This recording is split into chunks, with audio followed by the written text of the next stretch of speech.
Okay. A couple of days ago, I was forced to call a friend of mine, and some of you know him. His name is, gosh, why am I? You know the guy in Thailand? Alistair, yeah. Who I have developed an affection for, I have to say, kind of wormed his way into my heart. And I was relating to him as a CureTeam member, and I was forced to call him and tell him that he didn't qualify for the CureTeam. Now, do any of you have any ideas as to why Alistair would not qualify for the CureTeam? I'd like to hear what you have to say. I know, he's not working hard enough. Good! Thank you! Thank you. Okay? Number one, we don't have to go any further. Somebody had the answer. Thank you, Boots. No problem. I talked to Alistair for about 45 minutes when I called him, because as I say, like, he's a friend, and I really like him personally. And I was, you know, I learned a lot about the CureTeam from my conversation with him.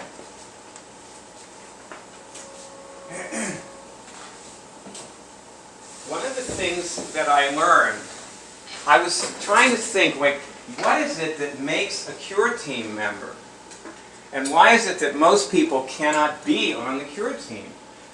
And one of the answers is that CureTeam members are just people who train harder.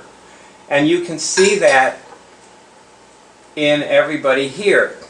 I mean, Karen just came on. Hi, Karen.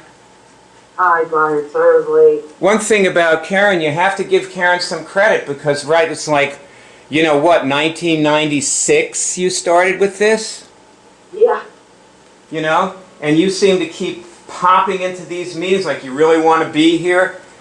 And I know you're trying. So you're a good CureTeam person, you know? That, to me, that's how I see that. And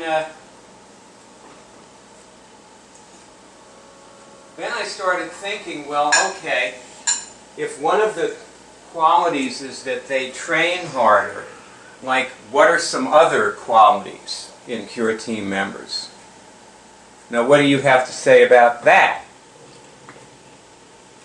What do you guys You have to believe in something that doesn't have a whole lot of evidence or existence, even though, since we mentioned 1996, you guys had this, you had something, you gave it life without a lot of kudos for it for a very long time. So I'd say stamina.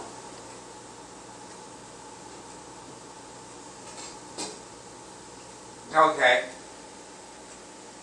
You know, I've been listening to these talks that Napoleon Hill gave in the 1950s.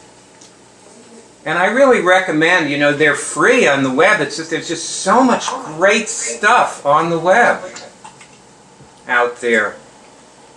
I've listened to some of them too. Yeah. Well, on YouTube.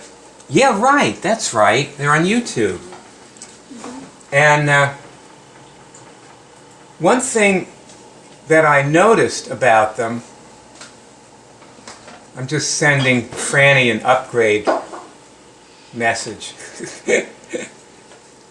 One thing I noticed about what Napoleon Hill said, he said that he was doing what he did for 20 years without earning a dime, and all his friends were telling him to quit.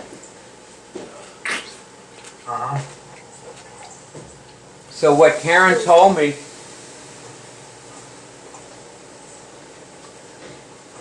So the other piece would be with that is vision. I guess defiance to some degree. And speak up a bit. I'm having trouble hearing you. Well, I can't. I'm not on the other computer or on mine. All right, never mind. That's okay. I turned the volume up. Go ahead. Okay. So the other person isn't awake. I like her computer better.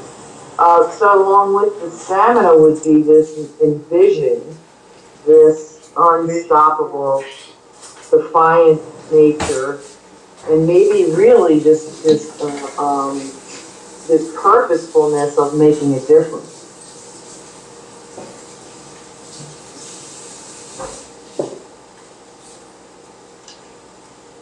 Not everybody has those. What? Not everybody knows. Not everybody has what? Not everyone has one of those qualities, significantly, let alone a lot of them. True. That's. I mean, most people can't stay on a diet, for themselves. People who are eligible for the CureTeam are like teeth on chickens, they're scarce types. Not very many people are eligible for the CureTeam. I think a lot of people can benefit from knowing what the CureTeam is like and that it exists. Do you notice that the CureTeam takes a lot of your time?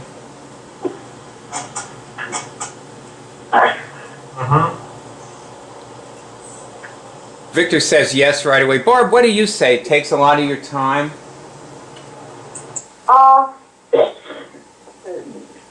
You take a lot of your attention. Takes a lot of your... Just the meetings. I mean, I think the requirement of using Facebook and Twitter, doing that might take a little time too. Well, what you just said was actually, I learned something. Time well spent. Yeah, I find it takes time, but I use my time better. I'm at a better level all the time, interacted and more on about everything. Being part of the CureTeam, it actually assists me. Well, you see, I just learned something from Barb, because Barb corrected me, actually. She was saying it doesn't exactly take a lot of time, it takes a lot of attention.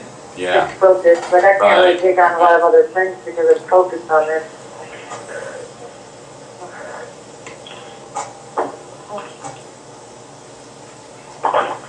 Well, I mean, you got to cure Now you're speaking to another thing altogether. Is one's ability to be effective is required. I know that's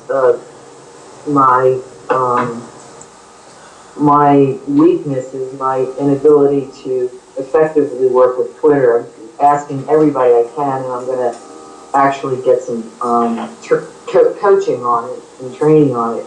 But just in general, to be effective, because of the time, attention, and focus required, one has to communicate very clearly and efficiently, and to focus well to be able to do that as a CureTeam member.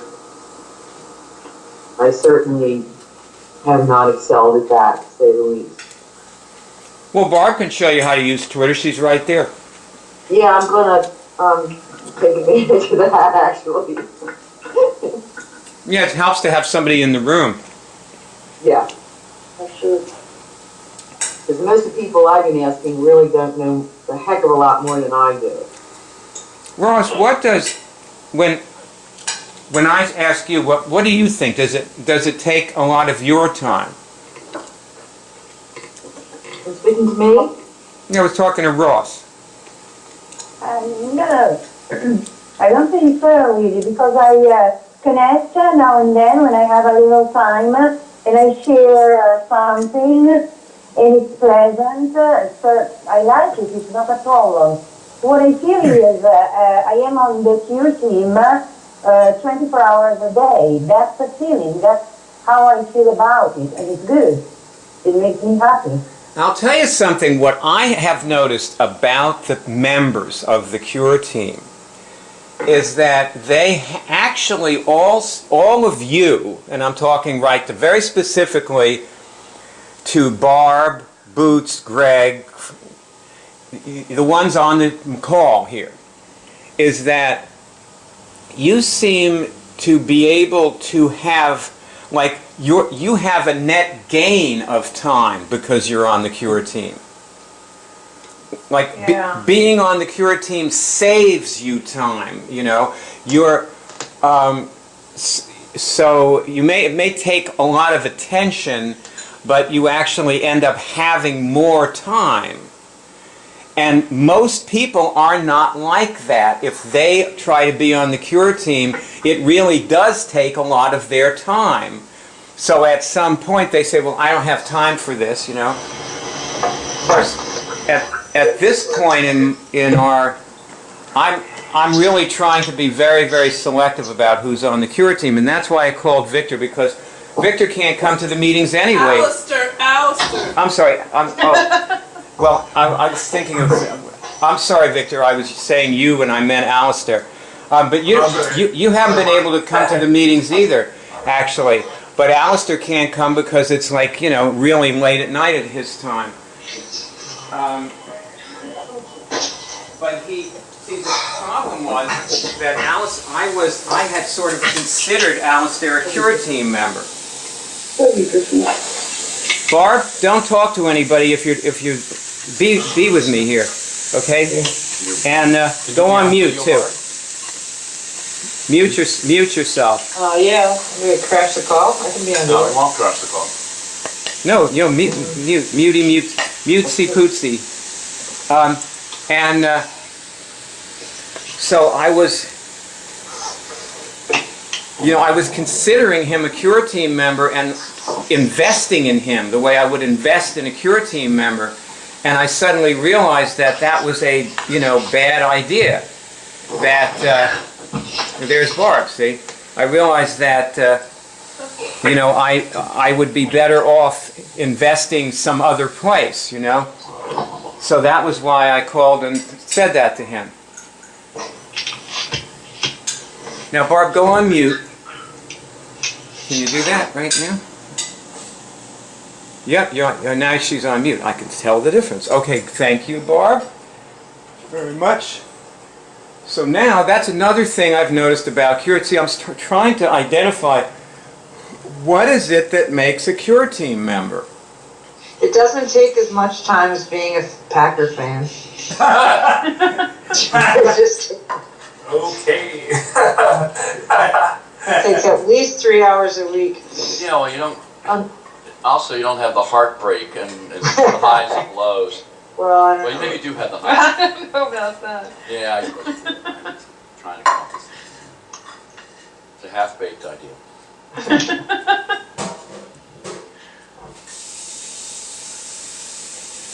why are you so sad, Ross? I'm not sad. Okay. Okay, now, what is another quality of Cure Team members? I They got cure, one. Go ahead, Barb. they cure things.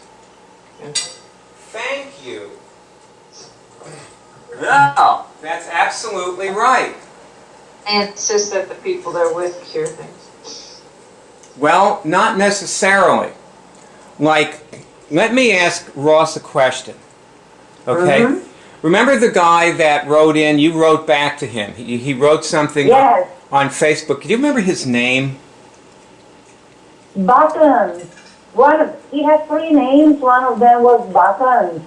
Am I right? I don't know. But anyway, now... James? No, not James. James! I don't remember. James! Okay, James. That's right. Okay. His name is James. Now, do you think that James is actually going to succeed at curing himself? What I noticed is that he's complaining a lot and acting very little. So, if you want my opinion, no, I don't think so. Even though I sent him a notice for the Cure Prayer meeting on Monday. Okay. But I don't think he will succeed. Now, I want to ask you a question. Do I want you to help him? I'm asking about me. What do I want? Do I want you to help James? And don't test this. What did you say? I say no. Okay, Barb, what do you say? Help him? No, well, no, you just... Or invest in him, or try to, you know, like bring him along or whatever. Okay, Karen, what do you say?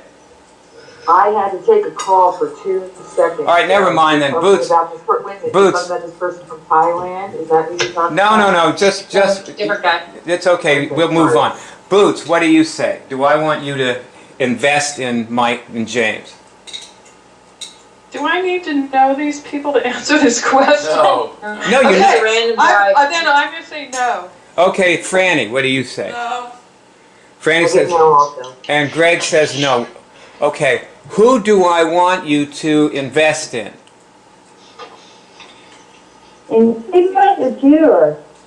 In people who are willing to cure and to succeed. People who are already hearing something. Good. Well, that show was. Less words and more action. Now, one thing I notice about you, CureTeam members, is that by and large, you seem to be able to find, to identify people who will succeed and help them. And you're getting some satisfaction out of that.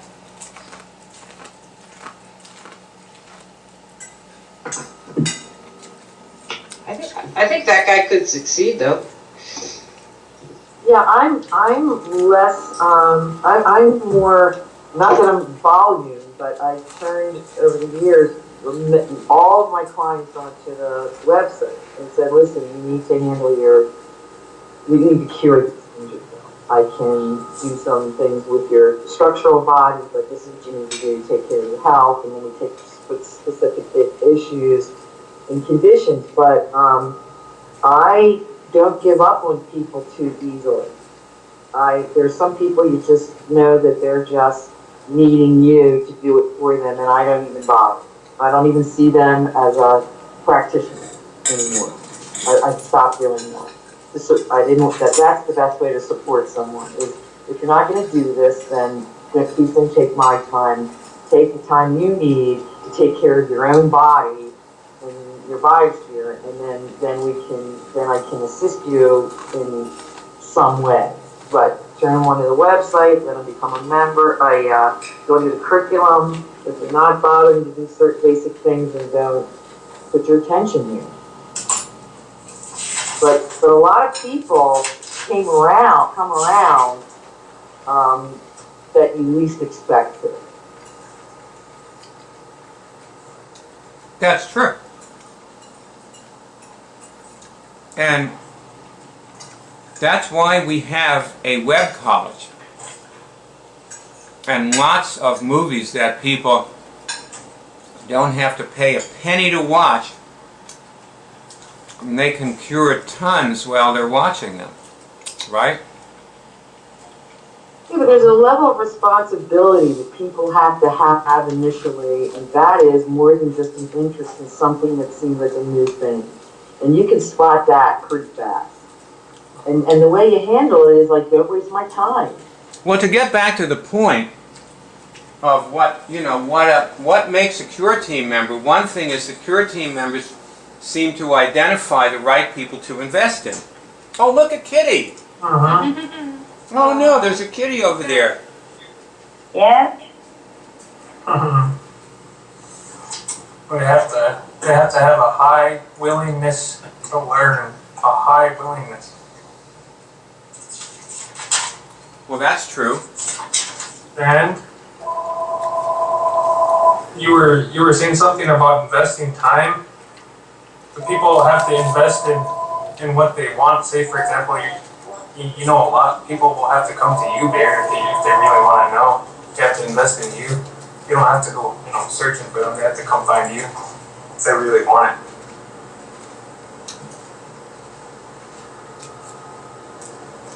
I didn't understand what you said. I'm saying people that want to learn, I'm going to say this for, an example. You have to listen to people that have what you want if you want to invest your time in them, you have to want it. We know. But that sounds a little dependent. Like it sounds a little bit like, and this is not that to cure conditions in oneself is a very self-exploratory thing, and commitment. It doesn't. It has less to do with you doing something for someone else, in the long run. See, actually, Maybe what it means is they have to find the website, not necessarily like Byard. Well, I hear him say a lot about how they come back to him, and there's a danger in that. I think he's misunderstanding because one of the things I think we did is to get the attention of having to find buyers, make the website in the CureTeam. I mean, they have to do the work. So I think you're right about that. But Byard's been doing this for years, so the people that are learning are going to want to come to him because he knows this stuff. Yeah, well, they'll want to be on the meetings, for example, yeah. Right. Or they want to really study the site. actually, you know, that's another thing I want to get into, because my experience of the CureTeam members is that it's often true that people who cure things do not want to come to me, but you all seem to have something that causes them to want to come to you. And that's why Ross has cured a lot of people, and Barb has cured a lot of people. And Boots, you've cured a few yourself, right? Yeah. And Franny, of course, is mostly her family, but she she focuses on her family a lot. But she cures, she's helped them a lot. And they always come to Franny, because they know that she can help them. It's knowing this, right? Like when Franny's father was having trouble with his girlfriend, and he's like 90 years old and he's got this 85-year-old girlfriend, and he's coming to Franny for advice. 93. Franny says 93. He's 93 now, but at the time he was around 89 probably. But anyway, I remember they would be on the phone all the time because he was going through hell with this woman, It's really funny. He could be that old and still be 13, He was like a teenager. He was like a teenager, right? Starting over. She's saying, starting over. And Greg the same, of course. And so that just seems to be another quality for that CureTeam members possess.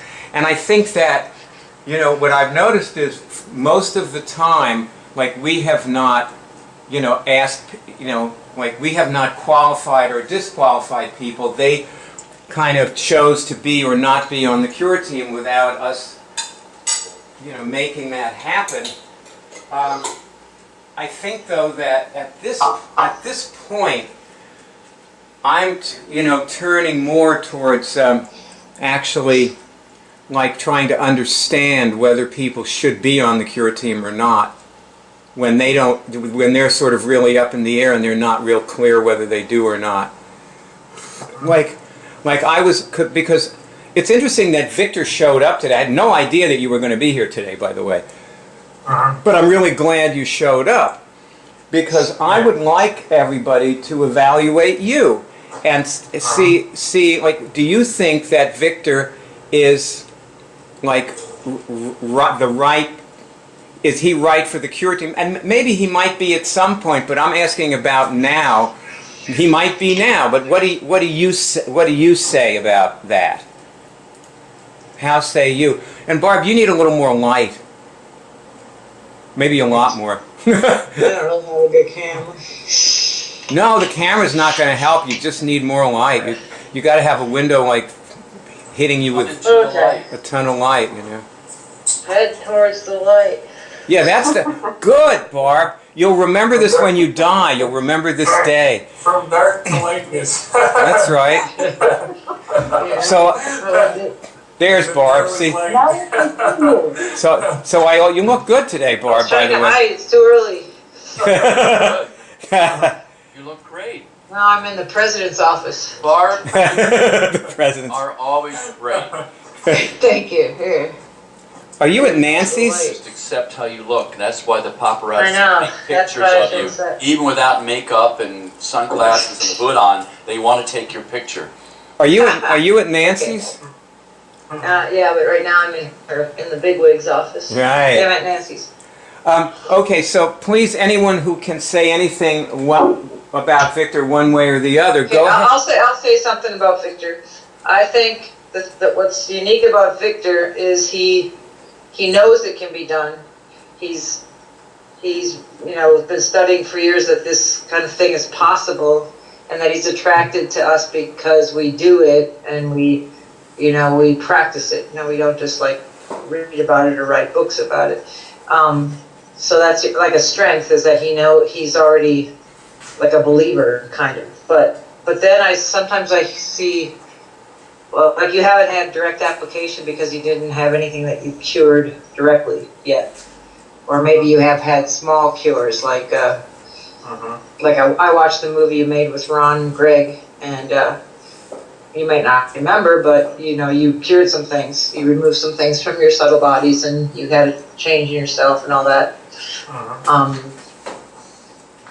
You come from a discipline where you're really, your background is physical stuff, like special kinds of water, special kinds of machines that make a special kind of vibration, like where the hallmark of what we do is mostly we just use ourselves. It's portable. Right.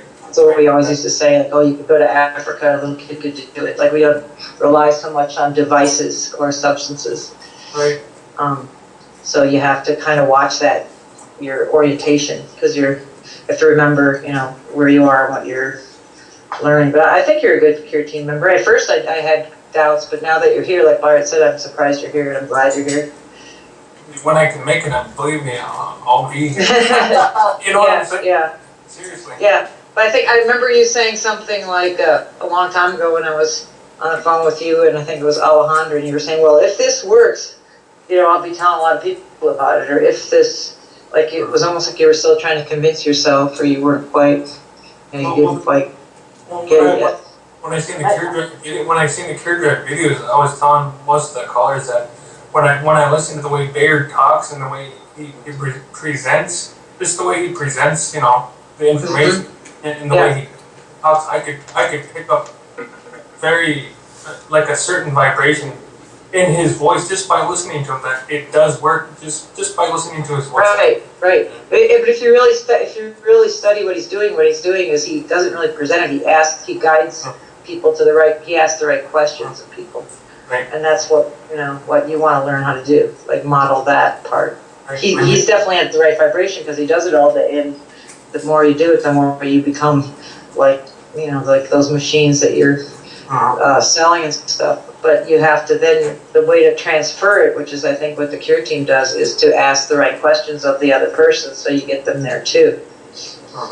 Give them a little bit of education, a little bit of love. So if you're studying Bayard or anybody that's good on a movie, is watch how they handle the other person, what they ask, where they cut. Like, you also notice that Bayard cuts the conversation short if it's going down the wrong path or if it's going to the wrong direction. That's another skill. That's a skill. So people on the CureTeam, I think, are just studying this, developing the skill. Right. I had a thought, but it's actually I had a thought, but it's not about Victor. But I think that I should say it now while I'm thinking it anyway. It seems to me that I've just discovered another CureTeam member quality. And I've never thought of this before. But I notice that the people who are, like the real thing, real CureTeam members, like if you read like tweets, Barb's tweets, Ross's tweets, Boots' tweets.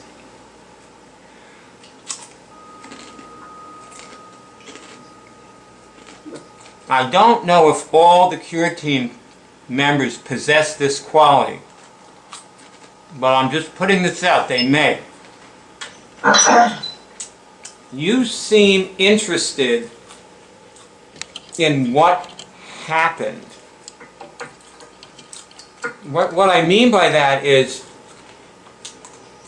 most people, they want to cure something. And we meet with them, and they take something out, and we say, how do you feel? And they say, I feel different, I'm calm, or whatever.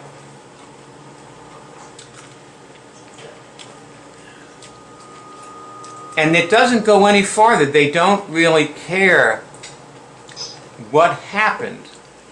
Like, what did I do there? What did I actually just do? What happened to me? And when I read what you're writing, you seem to express something intangible in your tweets that's beyond the facts of, like, I removed the virus and I felt lighter, you know, but you're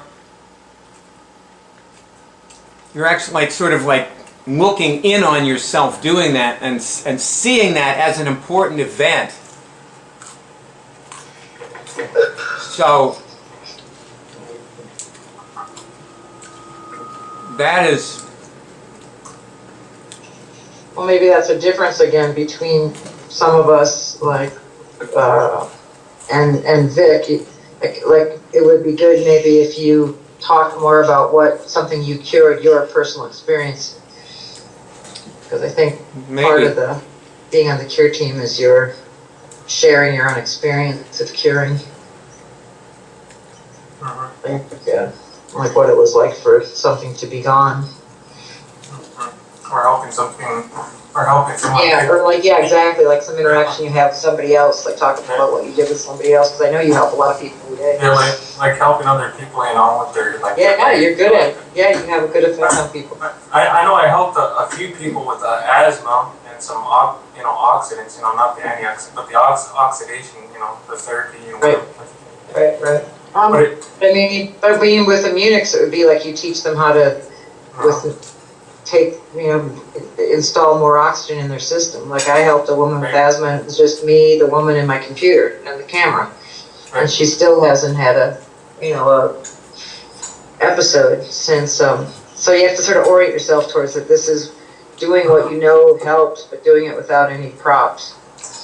Yeah, there's one thing, and I don't know Victor that well, but one thing I wanted to say initially is, and Victor, no disrespect to you at all, this is more my intuition about this, and just sharing because I want to support you. If I'm off base, just disregard it. But there's some element of feeling like you need to know more in order to do this, or you need to reduce the risk of not knowing. This is really a different quality of work that's done, that the evidence, the level of evidence is in the fact that the person feels differently as a result of it, like Byers is saying. It's not about, you're not going to collect all this information and then be able to go do it. You're going to get it while you're doing it. That's good. And you might be someone who really likes to have behind you before you do something that substantiates what you're about to do or say, and that's not going to help you much here, except if you go into the college and then you know what questions to ask and get facile with that, and even then, it's really the other person who's testing on themselves, but there's no system other than results happening over and over and consistently that's going to give you the evidence, but you got to do it. I noticed that about the therapies that I use, the people that do the groundwork on those therapies, they say the same exact thing that you're saying. They don't do the test with, like the papers. They say if he's feeling better, he's going back to work. That's good, that's the results. If it has results, then yeah, just keep doing it. You can't do better than that. Right. I mean, then, most of science and medicine anyway goes back and tries to find a way to explain something that happened that might not even be relative to that. It's not to You know what I mean? Yeah. I mean, look at the healthcare in America. I mean, geez. Even, animals are taking pills, but, that's another subject. So like I think that like the reflex, for example, you'd have to have Vic is, let's say you discover somebody has a virus, first thing you tell them is, okay, let's remove your virus right now. Okay, and you do that by getting a signal, connecting and asking for your virus to be removed and hearing your signal again. And then you could test it. What if is this machine beneficial to you, or is this substance beneficial to you? But you have to be grounded in that. The difference between this and what you have been doing is the person doing it themselves with their own abilities, their connection to God. It's like that. That's what we do. And I remember when I first talked to you, you had a lot of, like, your background is, like, I used to like Rife machines, and he was one of my idols, Raymond Rife, and the fear of, like, doing something that's dangerous. Like, you could get arrested if someone told you that, if you told someone that you could cure them with your ozonator, for example. But you have to remember that we are a church. This is our religion. Like, there's, you're safe. You don't have, we're not, we're just, you have to remember that you're safe. And once the person is testing for themselves, they can test on everything. You're not prescribing stuff. You're having the person discover things for themselves. And also, we don't use machines. Yeah. We don't use ozonators. It's funny, We but just walk around the world as it is. We don't really deal with trying to make a separate world for ourselves and have stocks for the end of the world and I have to tell you a story. I have to tell you a story. Barb, you may not know this, but a mutual friend of Barb's and mine, named Baraka, I called him to help him cure his herpes. It was back around 1996, I think. I called him and I told him I'd help him cure his herpes. Maybe it was 97. And we had several long talks on the phone. He said that he did not need my help. He was going to cure his herpes, and he bought an ozonator. And he had the kind, it was like $12,000. It was the kind you get into. Damn. Like you get inside of it, and they would sell time in these things. He was thinking of going into business, selling time to other people, getting his money back that way. And he said he was going to cure his herpes with that. And I said, okay, fine, let me know how it goes. And he was telling me that it made the herpes outbreak when he used it. And he was saying, well, that's good, because if it makes it outbreak, it means it's affecting it, and that means it's probably killing it, and so on. And I'll just cut to the end of the story, which is Baraka's dead. He never cured his herpes, and his herpes turned into brain cancer, and he died of an inoperable brain tumor.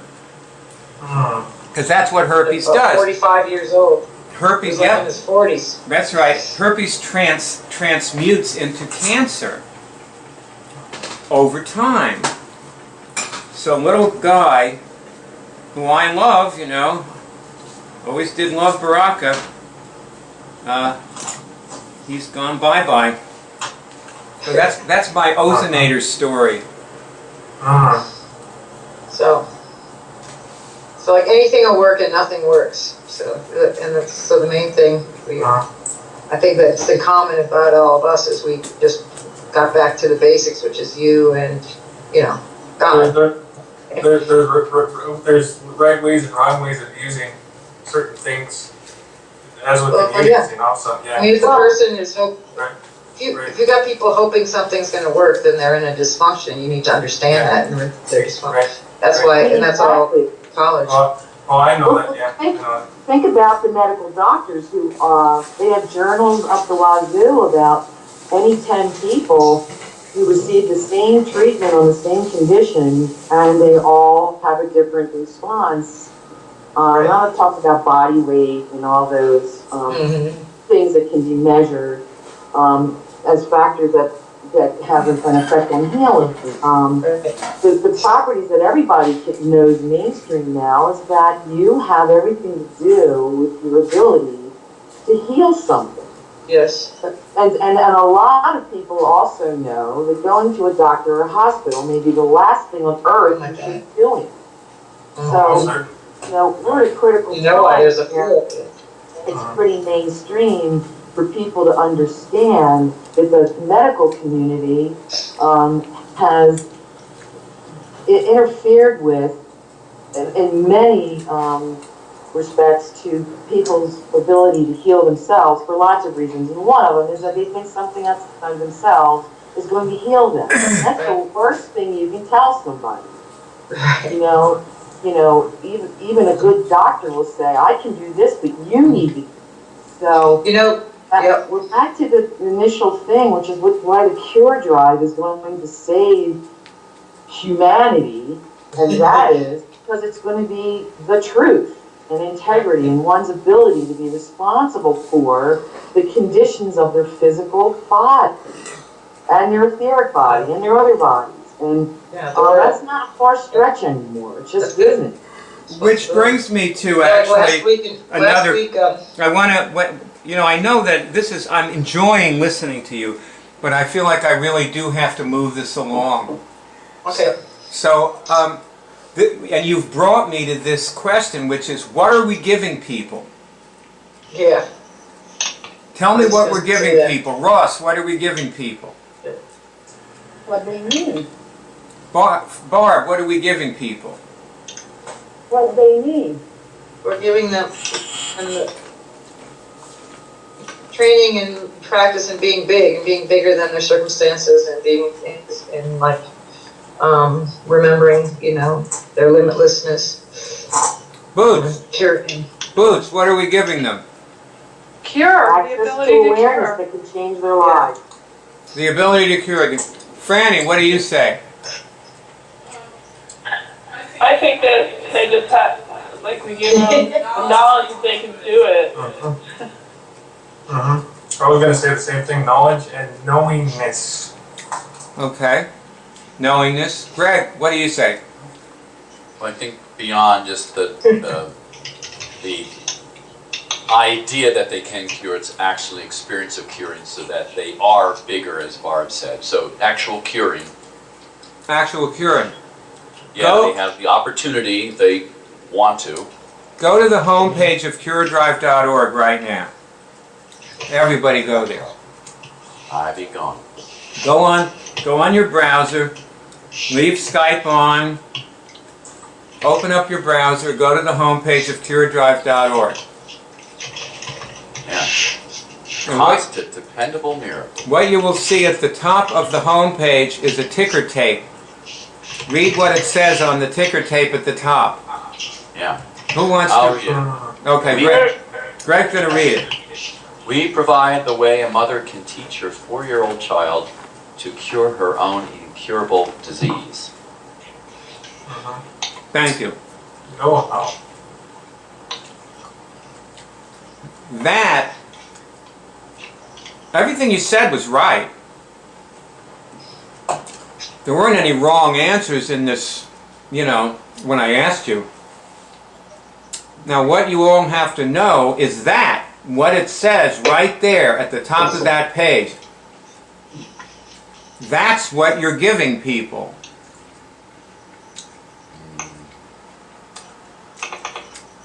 Hey, Boots, Yes? you came in here to cure a thyroid nodule. That's right. And we discovered... Excuse me. What's up? Oh, go ahead. Excuse me. What, Ross? She said, excuse me, but I think she thought she was transgressing some way. Let's keep going, I think. Oh, there's my dog. Ross, make the type bigger. Ross, Yes? make the type on your browser bigger. The Okay, I know how to do it. No, fire. Yes. I'm serious. It's huge. Fire. Yes, Karen. I just wanted to just take the moment in time here because of, I think it's impactful that one thing that you said that I now use to tell people about the Cure Drive is that you mentioned that you wanted there to be the day when a mother's trying to get her boy to go to school and he says he's got the flu and she has him cure the flu so he can get dressed and go to school. And I thought that's really pretty clear. You know, you remember saying that? Yeah. I love that. I love that you said that. I pictured it. I picture it when I'm talking to people, even if it doesn't come out of my mouth all the time. That's where I stand in the movement that is for awareness. And I totally see young children having that. You know, children around the world are tapping, that tapping cure thing. They're doing it in school. But, you know, this is not far behind it. Yeah. That's right. Yeah, I think that, what was it? Goes back to Vic. When your reflex becomes like as soon as someone's having an issue, because I've been in your place where you want to help people and you feel helpless and you want to offer them something, but what we're saying is that the first thing to offer is to say, hey, you know, go ahead and remove that. Like to allow them to know they can do it on themselves. They're not dependent on racing around to get the next product or the next, you know, audio tape or whatever. That these things are there to support them, but it's not what they're dependent on. Individual independence and free from. Yeah. I think that's what you're attracted to is that. Right. It's knowing how to do. It's also the truth. Yeah. You know? Yeah, it is. It's like the real truth. It's not like putting down anybody else. We always say this is complementary medicine, not alternative even. Like, you can laugh about the medical establishment and it is, you know, in tough shape, but we have to like use immunics on that too. Like the first thing you do is, you know, cure things and then you introduce, you know, get them excited. And it really comes down to, it doesn't matter what substance they take, it doesn't matter what machine they're hooked up to. They still are responsive. Yeah, like Baraka. Like if Baraka, our friend, would have been doing this, that ozonator may not have, you know, that experience may not have gone that way. Doesn't mean you didn't have to do it. Like last time we asked this question, what are we doing? I think it was Bootsy who said love. We're giving people love. And you said knowingness, but like when people understand that their interconnectivity with things, that's love. And the worst thing you can do, by the way, is think that a machine or have some doctor tell you that something outside yourself is going to do it when that's not the truth. You know, and then you're relying on this thing outside yourself to correct the condition, and it's more anxiety. That there was something That's a very good thing Barb just said. Barb said it's more anxiety. It's more anxiety because then the people think there's these things they don't have and they have to get, and then they're more vulnerable. Yeah. Ross, lower your camera. Oh, I know what I was going to say to you, Vic. This is something that I've done. Like when I first met you, I had a toothache. I had a toothache when I first met Vic. I had and I got free dental coverage, so I went to a free dental screening, and they, you know, took 1 million X-rays, and they told me all these different things that were wrong with me, and then I felt bad, and then I felt that I had a toothache, and I looked real close, like, wow, my gums are itchy, and then I met you, and you said something like, boy, colloidal silver, you gotta take colloidal silver, and I danced around, but then I knew about this thing, like you said, knowing this. I knew this substance existed, colloidal silver, was the idea. And I started, like, removing my own infection or whatever it was, and now I don't have a toothache. I never bought anything, I never did anything. I had some anxiety about, gee, I don't have colloidal silver in the house. But then I started just, like, pulling it in or doing whatever I do, and then suddenly now my mouth feels fine again, and, like, you know, the toothache went away and all that. So, like, and, you know, I can still go ahead and get colloidal silver into my life, but I The knowingness that I could bring it in on my own. It's just like saying you have to go to church to get God. You don't. You Right. just Well, not hear. only You know, I'm that, loving this. What? I'm loving this discussion. It's really wonderful. And I it's still, not only I still that, have to it's move actually this. like- I'm going to have to move this along. That's okay. I'm done. sorry. I think what you said is brilliant. Thanks. Yeah. But let me go back to boots now. So we're on that. You came in to cure a thyroid nodule. Mm-hmm. And you got rid of your symptoms around in the first month or so, but not Yes. the nodule. Now you don't have any symptoms now, right? No. So the symptoms never came back, but the nodule may still be there. Now you've done a water fast, Yes. and the reason you do that is because maybe as much as any of us and more. You like to train hard, and doing a water fast is an example of hard training, right? Yes. Yeah. I mean, you just said, I'm going to do the most powerful thing I can think of, and that was it. So you did that. Now, at the same time, as far as anybody in the general public goes, we don't have much of a result, you know, because they don't know what your internal experience is, and if you still have a, test for a nodule, as far as they're concerned, you're not a cure. But, and this is why I'm saying this, there's a big but here. During this flu season over the last few months, I don't know what she means. You're fine. you have cured 3 flus, did you say? Yes. So you had 3 flus coming on and you whacked them all. How long did it take you to whack them? Maybe the most 2 days for the first time, and then the other ones less than a day. Just a couple times I removed it and it was gone. Okay. So you removed it a couple of times and it was gone.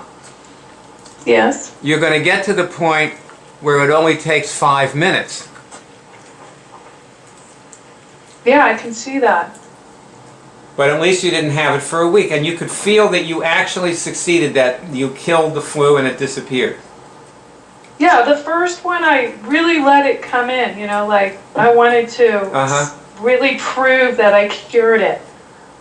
So I, let those symptoms come in. I got the sore throat and, headache, the whole thing. Yeah, and then I got rid of it. And then the next 2, I just could feel it coming on, and I just, I knew I could get rid of it right away. So I just see one I did. thing. And now, like, I go around people that are sick, it doesn't bother me at all. Before I'd be like, don't touch me, I can't just don't even be my direction, Well, now see, it's like, whatever, sneeze on me, I don't care. the reason that I brought this up is because, Karen was saying, Karen, earlier in this meeting you were saying that we're able to know things in the absence of evidence. Well, see, I'm not actually big on the absence of evidence. Like, I need evidence personally. I don't believe things. I'm not a big believer in things. Results are But what one thing. happened, let me just go on with this, okay? What happened a long time ago was a guy emailed me and told me that he had cured liver cancer with what I showed him on the web college. And I didn't know him at all. And so I called him up, and that's where you get the Cure Show with Gil about liver cancer that you see, and you can listen to the Cure Show there. It's under the Cure Show's under cancer. There's one with Gil, and it says Gil cures liver cancer. You can't miss it. And this came in years ago, and to me that was evidence. It was evidence when I stopped getting the flu. It was evidence when I killed my herpes and felt it go. It was evidence that I didn't get any more outbreaks. It was evidence when I see Boots doing this. That's evidence to me. Also, Boots, if you look back on it, really the thyroid nodule wasn't the target disease with you. flu was the target disease. Do you get that? Because the flu is something that tens of millions of people will search on this year. And thyroid nodules are something a few 100,000 people will search on. So you've already done what you need to do to help the multitudes, and we should do your very next video on flu, which is what, on Tuesday? Yes. So on Tuesday we will do a video where we talk about flu, demonstrate curing it, and so forth, with Barb, right? You'll be there? Yeah? Okay, good. Yeah. So this is, you know, this is what we're about, which is handing this woman, and what I was saying the other day is that this woman is an illiterate, penniless person who lives in an African village where there is no computer. She has been shown how to cure things by somebody who comes through on his Range Rover and spends a couple of days with the villagers and teaches them how to cure things like the flu. Children die of the flu in that village all the time, and she has been handed the cure because we put this here. That's what we're doing here. This is what we're about. And the fact is that right now we aren't reaching too many African villagers because Cure hasn't tipped. So the business at hand is to tip Cure into global consciousness so it reaches all the way where we can't reach, where nobody is ever going to watch this YouTube video I'm going to put up of this meeting, which I'm shooting right now. Nobody's ever going to see this in an African village, probably ever, even after Cure tips. You know, because they may never have computers, but they may have the cure, which is the important thing, to get the cure all the way there. That's the important thing.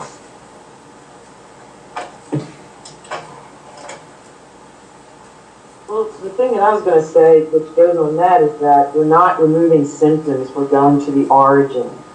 Right. And That's that right. awareness gets rid of lots of other things, and it won't, prevent the condition from coming back. So that's something that's way different than, I just want to get rid of a headache and an ulcer. It's like there's something that predisposed oneself to that has to do with other levels of it coming into your field, and it's important for people to understand that structure and that dynamic, because otherwise they're just getting, I remember Al getting rid of diabetes. That's I right. don't want to go into that wormhole, but it was like he was removing a diabetes every day. I said, no, you gotta look at this thing deeper, and if there were other ways that he could handle besides the sugar intake. I'm not talking about that. Going into the college and looking at the origins of this disease and removing it from that root place. So those things come from the etheric realm into the physical. By the time it's in the physical realm, you've already been violated. yeah, you know what, Karen, you know what? What you're really saying is we already have a lot of evidence. It's just that we're the only people who can see it right now. Right. Even the person watching this YouTube video, if he isn't one of us, may very well be listening to our words but not hearing anything. And see, that's another thing about CureTeam members. They actually hear. You gotta hear it in the voice, Barry. Right? Yep. That's right. You got to hear in the voice. So now, what I wanted to tell you is basically the end of the Nate story. And the reason that I wanted to tell you this story is because I don't know if it's obvious to you yet, but I have always had it in the back of my mind that the person who tips Cure into global consciousness may very well end up being somebody on this call.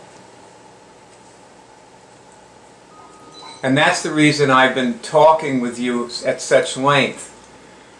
Although at the same time, what I've also been thinking is that the purpose of these calls is not necessarily to train you to be that person, but it may be for me to learn how to recognize the person that I'm looking for. Partially by observing you and combining qualities that each of you has, because you all have very different strengths, okay? Now, you're all strong in similar ways, but some of you are way, way much stronger than others in certain things, and then weak in other things that the others are strong in, you know? And years ago, I read a very interesting business book, which I fell in love with. You know, these days, great business books are not written by geniuses like Napoleon Hill. They're written by people who do surveys and put together information. You know, they're like Malcolm Gladwell. Malcolm Gladwell is certainly brilliant at, you know, at finding the things that he writes about. But, you know, he doesn't make any of them up. You know, he just goes to some guy's lab and watches him do a social science experiment, and he writes about it. You know, I mean, some of these experiments are just like unbelievable. Like this one guy, this guy, a sociologist, I can't remember his name, but he came up with a theory that if you look at a couple interact for like 15 seconds of interaction, he videoed these couples, and he picked, you know, 15-second segments, and he had people who didn't know them say whether their marriage was going to last, and they were almost always right. And he followed the couples over 15 years, and the predictions came true. Wow. You know, Bootsy, I have a feeling that if we watched you and your husband interact, even though you're always saying you'd probably leave him if you didn't have the kids and stuff, I bet that we would predict it from a 15-second interaction that your marriage will last till you're both dead. I've always had that thought. And whenever you say the stuff you say about it, I just think that you haven't really understood yourself yet.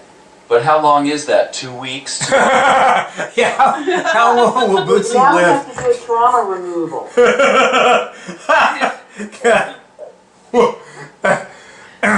All right, enough levity. Back to... so, anyway, this book, this business book that I was reading, it was called First Break All the Rules. And what you ever hear of the Gallup poll? Yeah.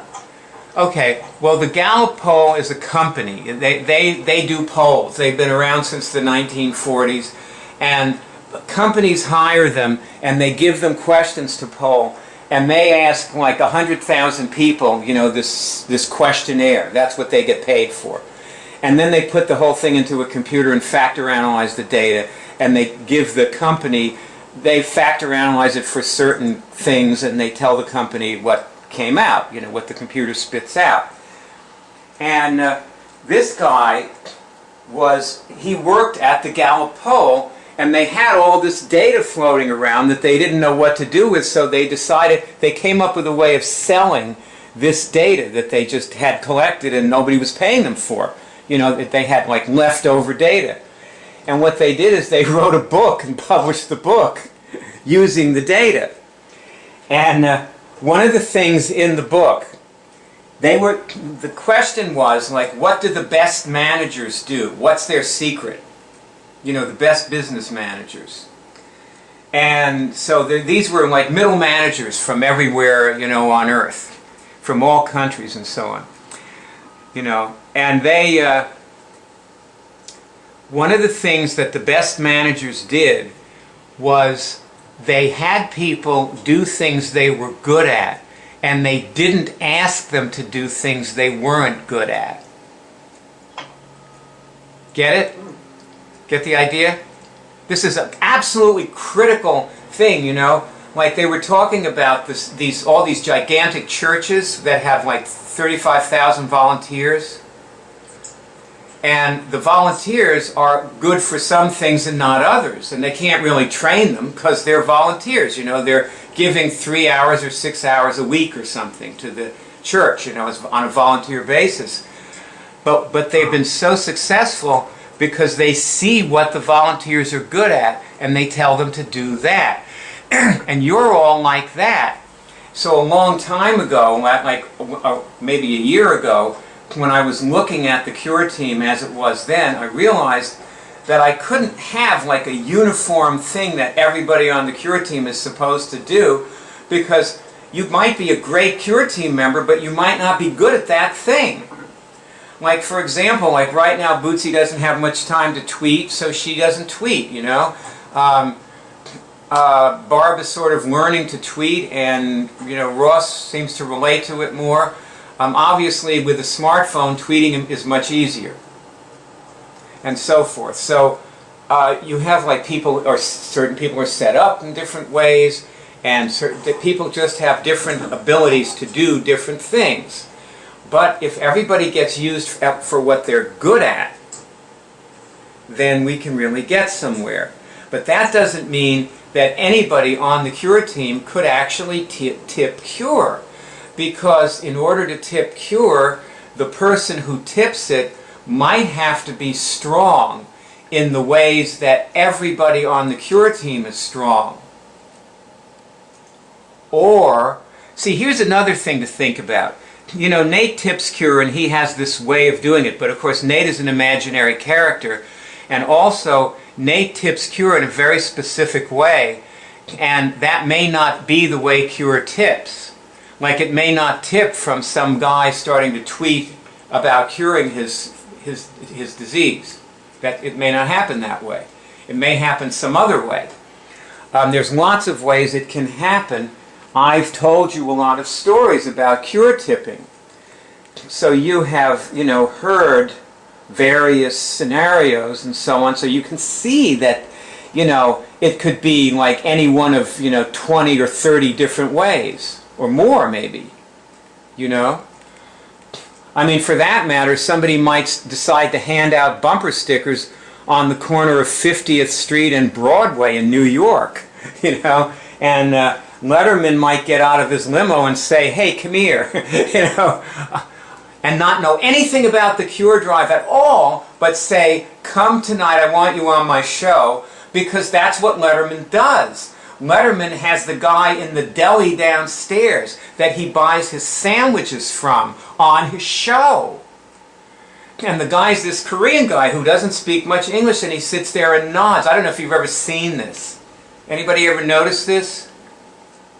Yes, I know who you're talking about. Yeah, right. So Letterman just finds things that are entertaining, and he does them. So Letterman, for all we know, he might say, that might be entertaining, it's different, it's, you know, I never heard of it, like, come here, you come see me tonight. And bingo, the next day, you know, 1 million people sign up for the web college, and Cure tips into global consciousness from there. You know, 3 weeks later, producers are crawling up our, you know, butts like fleas on a dog.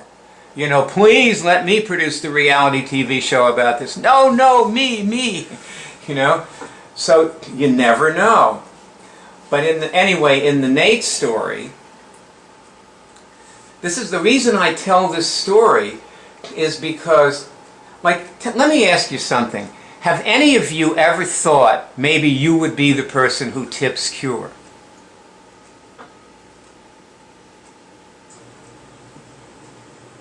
I kind of thought it took all of us. Yes. Somebody thought it took all of us, okay. But has anybody ever thought, I could do this? Like, I'm Bruce Willis, you know, I can get in there and, you know. I thought. Barb has thought that. I have thought that. Okay, so Barb, Greg, anybody else? Nobody else? No, I feel like a composite. I guess I don't feel.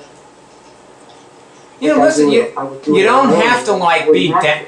You don't have to get down on yourself if you didn't think that. Why would you? You know, maybe it seems like not really within your skill set. It's okay, you know.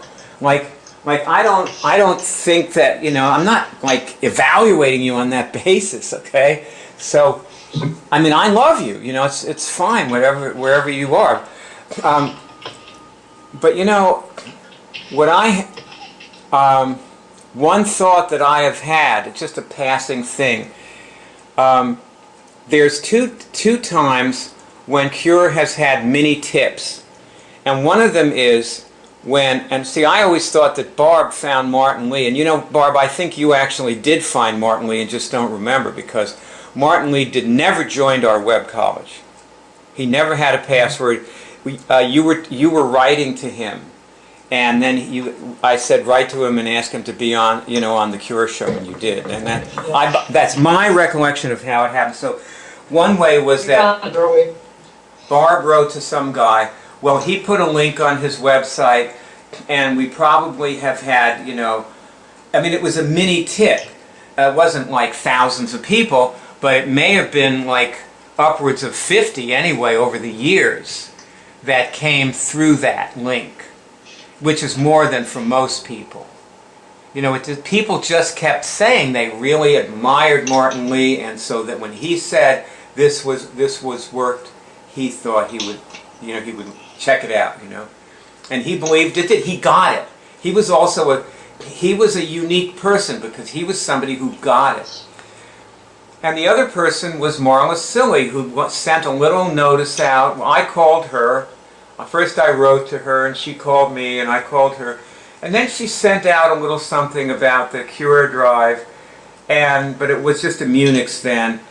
And we took in $1,000 in about 5 days in sign-ups, when we normally took in like about $20. That was the difference. Can I ask you something about the David Icke endorsement? Where did that come from, and did anybody? That was disinformation. What's that? That didn't happen. Oh, that was a. That's something else. So I'm going to tell you anyway. So I'm going to go on and just tell you the. See, I've been writing this Nate story all this time, and the funny thing was, you know, as I was writing this story, in my mind, that nothing Nate ever did in the story drew any of the things to him that came at him, other than just that he kept tweeting about his cures and about helping other people cure things, and because he was helping, you know, after the first month or so, you know, people were writing to him asking for his help, and he was helping them. And a lot of people signed up for the web college, but it was never, until he started coaching people, he never took in enough money where he could quit his job at Barnes & Noble, because he needed around $1,100 a month to subsist at subsistence level at the college. And the most in 1 month that he ever got in terms of shared donations was a little over $600. And he never even asked for it, because at that time he was coaching people, and he was not at the college anymore, and he was Barb, would you go on mute because you're typing? Why don't you just listen and skip the typing? How about that? Anyway,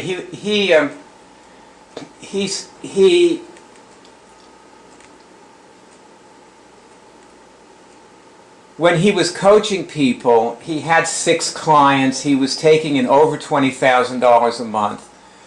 And so he, you know, at that point, he made enough money to quit at Barnes & Noble, but up until then, he didn't. And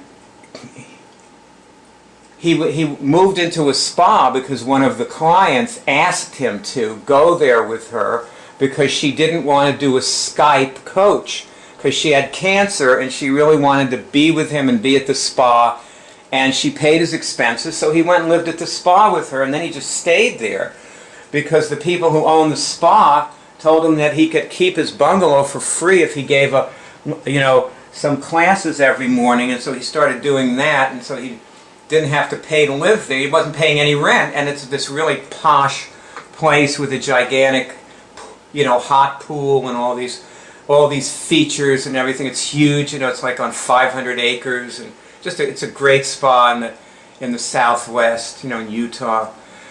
And anyway, as you see the original story, when Cure tipped, he wasn't even there.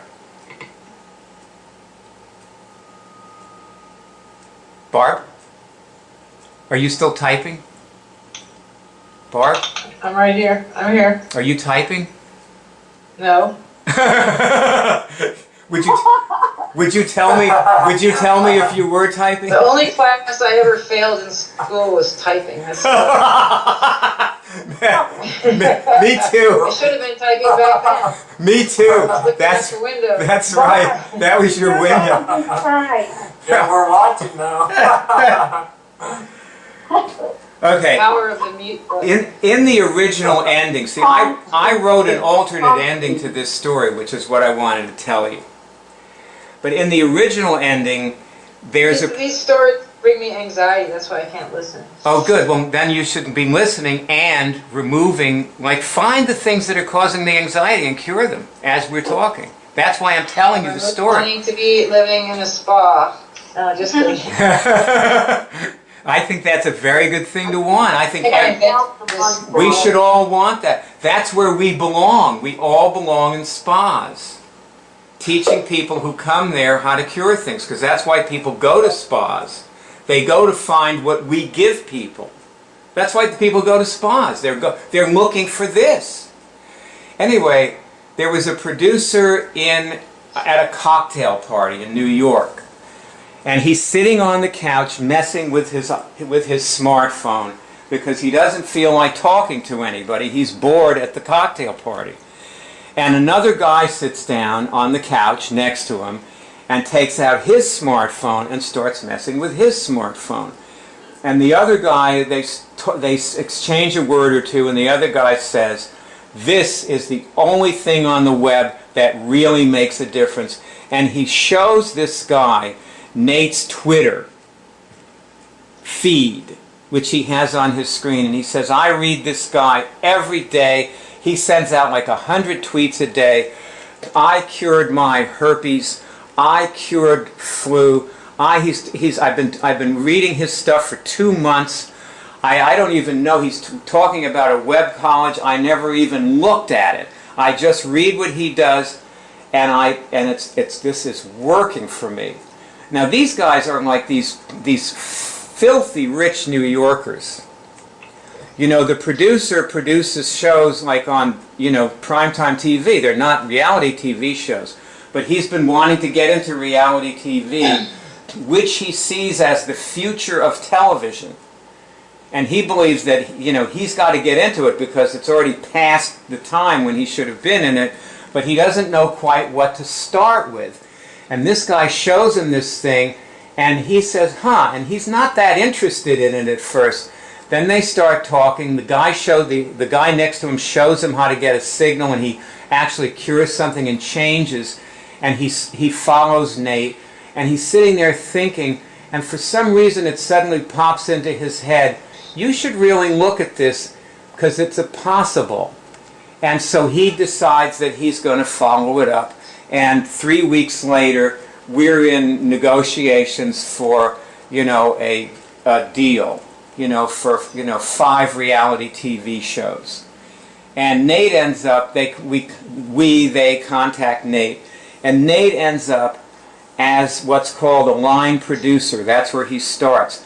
I used to think that Nate would be a host of a reality TV show, but as Nate's character developed, I realized that he's not really a host, he's a producer. What he likes doing is getting things together. He likes putting people together and things together and so on. And he has the soul of a producer, and that's what he ends up doing in my fantasy story. Anyway, that was the original ending for the Nate story. But then I came up with an alternative ending. And the alternative was the very first time that Nate ever actually initiated anything. Everybody else wrote to him. The guy who he started coaching wrote to him, "Please coach me." The other people who became his clients, some of them came from the first guy he was coaching, and the guy would call him and say, "Listen, you got to coach my boss because he's going to die. He's taken way too much cocaine, and he's going to die. So he's got to go into coaching with you. And I talked to him about it, and he's ready to talk to you. So let me hook him in, and we're gonna talk now, you know. And that's how it went. And Nate just like was there, and he, you know, he rose to each occasion. That's what he did. But this time is different. And what happens is, this is my alternative ending, which has been becoming sort of like the ending of the long Nate story. Nate is at this spa, and as I told you, they ask him to do a class in the morning, and what he does for his class is he actually gets one of those tripods that hotels have, you know, where they put the signs up in the lobby that say, you know, the Shriners meeting is in the ballroom number 3, stuff like that. You know, they just put these announcements, and then they take the thing away after 2 hours when everybody shows up. And Nate, he goes to the print shop at the spa, and he prints a sign, and his sign says, "Got something to cure? ? Sit down." That's the sign. And he sits there. He has a chair, and he has another chair in front of it, and he sits in the lobby for 2 hours. This suits Nate's temperament because, as I say, mostly things come to him. He doesn't usually approach people. So he doesn't approach anybody. People are always coming over, by the way, like, especially when they're first checking in, they come running over, and they have this big smile on their face, and they say, "What is this exactly?" You know, and Nate'll say, "Sit down." And usually they never sit down. Usually they say, "Well, I'm checking in right now, I don't have time, I'll come back," and usually they never come back.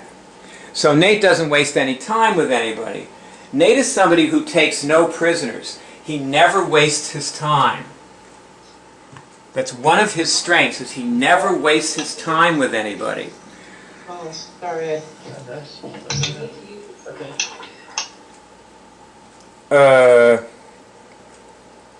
So, I see Barb is and we're walking. I have to sign off very soon. Okay, well, do you want to hear the end of this? Yes, I'm dying to hear the end of it. Okay. What happens is, you know what, it's actually 1:35 and we're supposed to stop now. So you know what I'm going to do? Maybe I'm going to turn this into a cliffhanger, and I'll just tell you one more thing. No. What happens is, Nate is sitting there with his sign, and he's, you know, showing somebody how to cure something one morning, and 2 women walk in to check in. And one of the women looks familiar, and he's looking and looking and looking, and all of a sudden he realizes it's Jane Fonda. So he goes, "Oh wow, it's Jane Fonda," you know, and she goes and checks in and disappears, and he's showing this woman how to cure things, and finishes with her, and he's sitting there, you know, sort of waiting around for the next person, and he suddenly remembers a conversation that he had with another person who works at the spa, a friend of his. And this guy was telling him that, you know, this guy was a major anti-war activist during the Vietnam era. And he was telling Nate that during the Vietnam era, Jane Fonda went to Vietnam. That's why she got the nickname Hanoi Jane, because she went to Vietnam. And she went out to the dams. Vietnam's water supply is controlled by a whole massive group of dams. And Jane Fonda went to the dams in Vietnam, and she sat on the dam and was photographed on the dam. At the time, Nixon and Kissinger were planning to bomb the dams. And had they bombed the dams, they would have caused 5 million civilians to die of plague and famine and so on. The dam, without the water supply in Vietnam, the entire country would have been in ruins, just by hitting those dams. And they were talking about it later when they played the Nixon tapes. They realized that they were talking about it, and the Viet Cong knew they were talking about it, and she went there and she stopped them. They never bombed the dams because she averted this tragedy. This is true. I read about this in her autobiography. So she saved 5 million people. So this crosses Nate's mind, and as far as what happens next, we will hear the rest of this next week.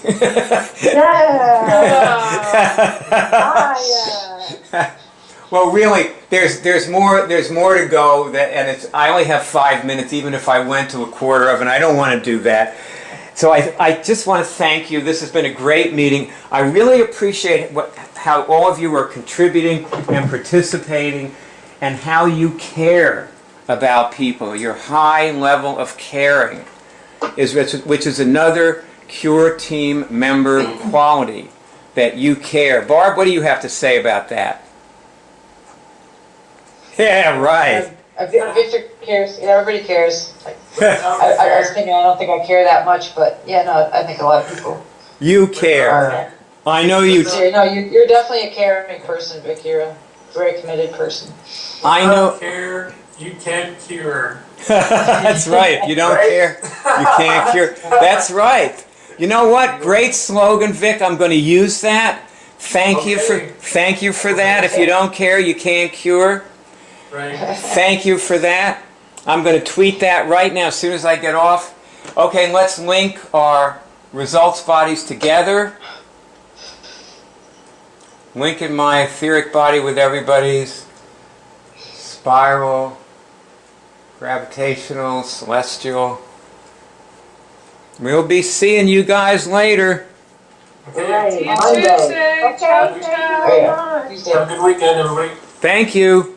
Very This movie was given to you by HUM, the World Ministry of Immunics, which enables you to cure medically incurable diseases. We also produce the Cure Drive and the iCollege of Immunics. This is the home page. And as you see here, the movie that starts playing automatically when the page opens is a 3-hour tutorial film, which underneath it is the beginning of a series of movies. If you click on these links, you go to another movie that's a continuation of the tutorial, showing different aspects of the things that people need to get into when they cure things. The movie shows many people curing things.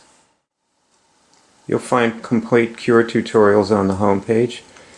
Under the group at the top is another, this is a video and text tutorial, and if you click on the link, you'll see it has 10 lessons, and you can click on each lesson and you'll see that the lessons are movies interspersed with explanations. And if you continue scrolling down the home page, you'll find a huge bank of movies of people curing things. Here's one of someone curing multiple sclerosis that you can click on and these play. Hopefully this one will play in a moment. There it is. So that woman cured PPMS and MS. Here you'll find people from every continent: Europe, the US, Asia, Canada. This woman cured shingles, and in this particular movie that's what she's demonstrating. And at the top of the home page you will find links to the cure meetings that we have every week. 9 p.m. New York time, Rome time 8 p.m. Underneath the cure meetings you'll find a link to friend me. It's actually Byard. I'm Byard, speaking to you on Facebook, and you'll meet many people who are my Facebook friends there who have cured various diseases. Many of us have cured herpes, which is what I cured. Also there, if you have trouble getting signals, there is a whole bank of movies that focus on people who are just starting to get their first signals. Many of these people went on to bigger and better things, and you see them in other movies. But these are movies about their signals, how they got their first signals. At the very top of the home page, you will find above the masthead a link to the Cure shows. And we documented people curing things on, we did this on the phone. There are shows on about 75 diseases, and the diseases are listed alphabetically, as you can see. You actually hear the people curing these diseases during these shows. That's post-traumatic stress syndrome from 9/11, the catastrophe. We have a show on that, and fever, somebody curing the fever, several people curing fibromyalgia, flu. We had a flu hotline, and there are many people. These people are actually curing flu, and the flu stops. It clears up during the 15 or 20 minutes of the call. It doesn't take long to cure the flu. Over here you have paralysis, parasitic parenting, Parkinson's disease. When you cure something, please join your voice with the voices of the many people who came before you by reporting your cure in our poll, which you can do right above the tally of the cures that people have reported is here at the top. And as you can see, there's a little link here. And if you click on that, you will come to a form that enables you to report your cure. This page is the hub of the Web College, and as you can see, there are detailed lessons on how to remove viruses, cure cancer. Here's a movie on the right here of a doctor who actually years ago cured the flu on camera.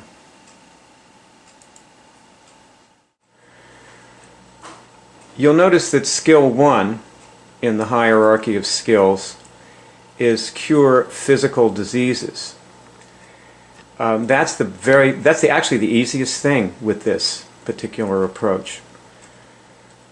And I've put a great many things in the hierarchy of skills that relate to curing physical diseases, such as ending trauma, working on your organs. Now, if we go into the Recode Your DNA, there are 10 applications or 11 applications, and Recode Your DNA is one of them. If we go inside here, what we see is a page with a huge amount of links. And then if we look at the links on the right, after the ones on the left which prepare you, these are the actual lessons. And you can see some of them. It might be hard for some people to see why blind installation procedure is related to recoding your DNA.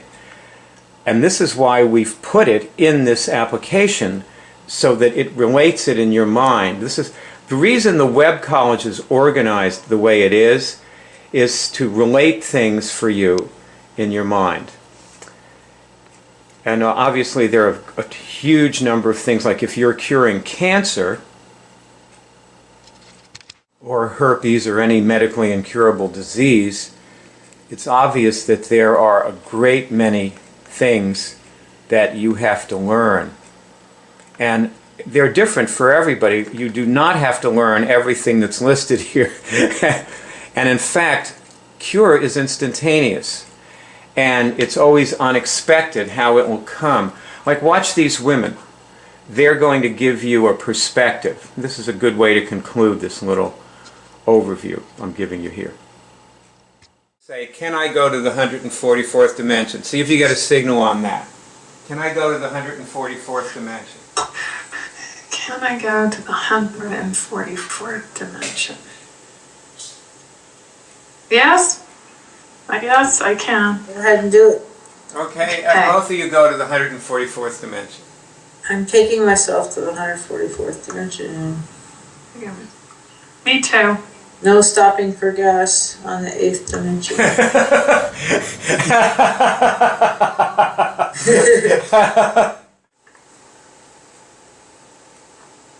I feel clear.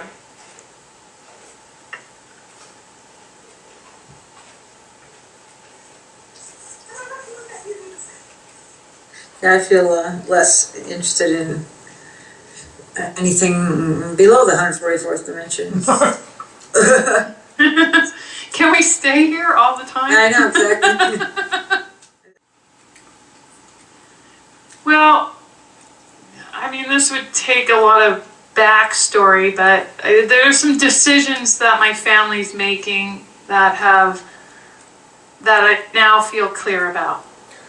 Yes, because when you have that perspective from the 144th dimension, Yeah, you simply don't care about anything as much. that's exactly it.